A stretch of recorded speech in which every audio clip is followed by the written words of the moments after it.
I speak to you today with feelings of profound sorrow. Throughout her life, Her Majesty the Queen, my beloved mother, was an inspiration, an example to me and to all my family.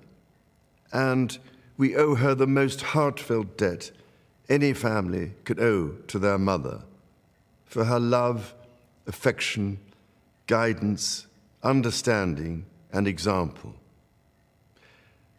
Queen Elizabeth was a life well lived, a promise with destiny kept, and she is mourned most deeply in her passing. That promise of lifelong service I renew to you all today. Alongside the personal grief that all my family are feeling, we also share with so many of you in the United Kingdom, in all the countries where the Queen was head of state, in the Commonwealth and across the world, a deep sense of gratitude for the more than 70 years in which my mother, as Queen, served the people of so many nations.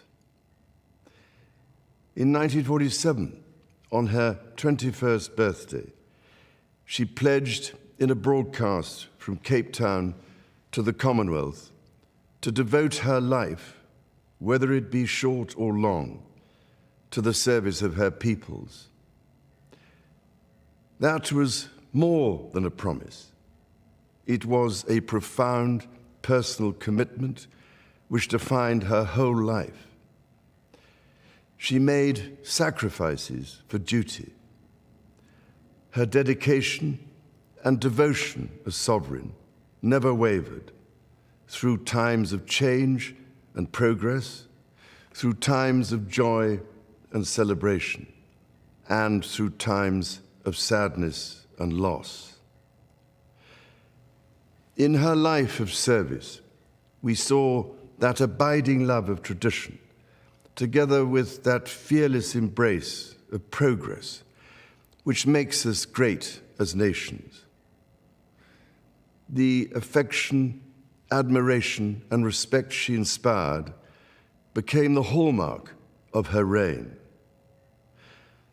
And as every member of my family can testify, she combined these qualities with warmth, humor, and an unerring ability always to see the best in people. I pay tribute to my mother's memory, and I honor her life of service. I know that her death brings great sadness to so many of you, and I share that sense of loss beyond measure with you all. When the Queen came to the throne, Britain and the world were still coping with the privations and aftermath of the Second World War, and still living by the conventions of earlier times. In the course of the last 70 years, we have seen our society become one of many cultures and many faiths. The institutions of the state have changed in turn. But through all changes and challenges, our nation and the wider family of realms, of whose talents, traditions, and achievements I am so inexpressibly proud, have prospered and flourished. Our values have remained and must remain constant. The role and the duties of monarchy also remain, as does the sovereign's particular relationship and responsibility towards the Church of England, the church in which my own faith is so deeply rooted. In that faith and the values it inspires, I have been brought up to cherish a sense of duty to others and to hold in the greatest respect the precious traditions, freedoms, and responsibilities of our unique history and our system of parliamentary government.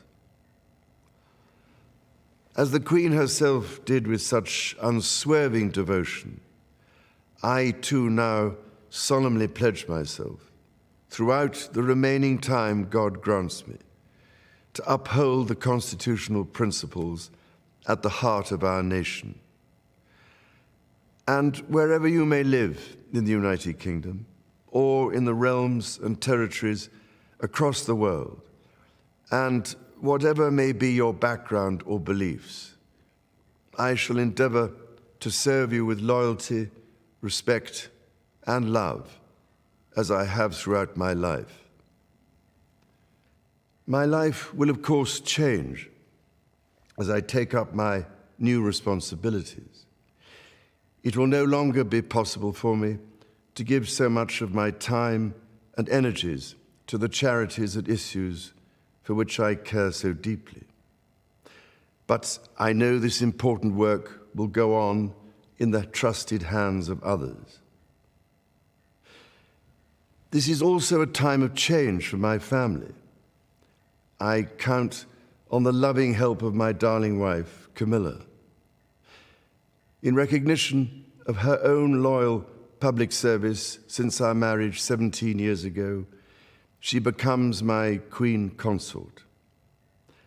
I know she will bring to the demands of her new role the steadfast devotion to duty on which I have come to rely so much.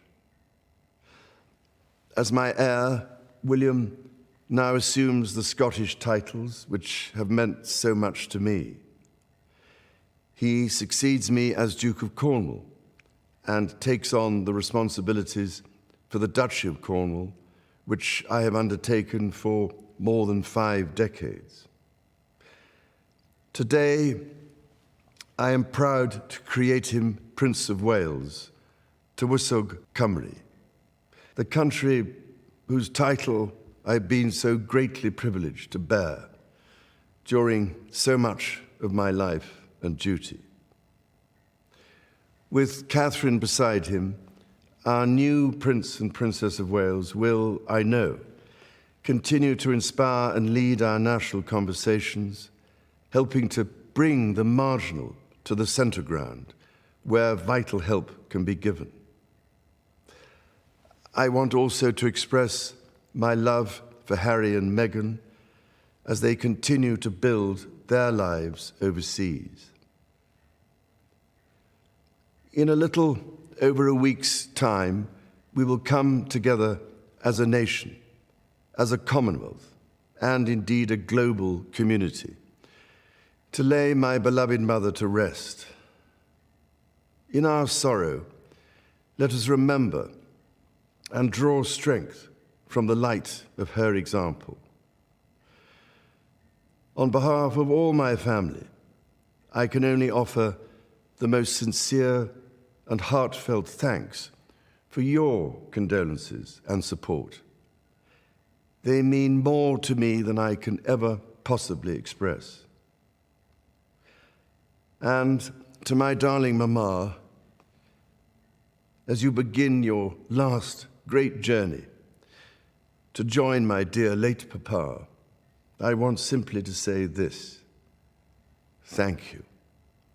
Thank you for your love and devotion to our family and to the family of nations you have served so diligently all these years.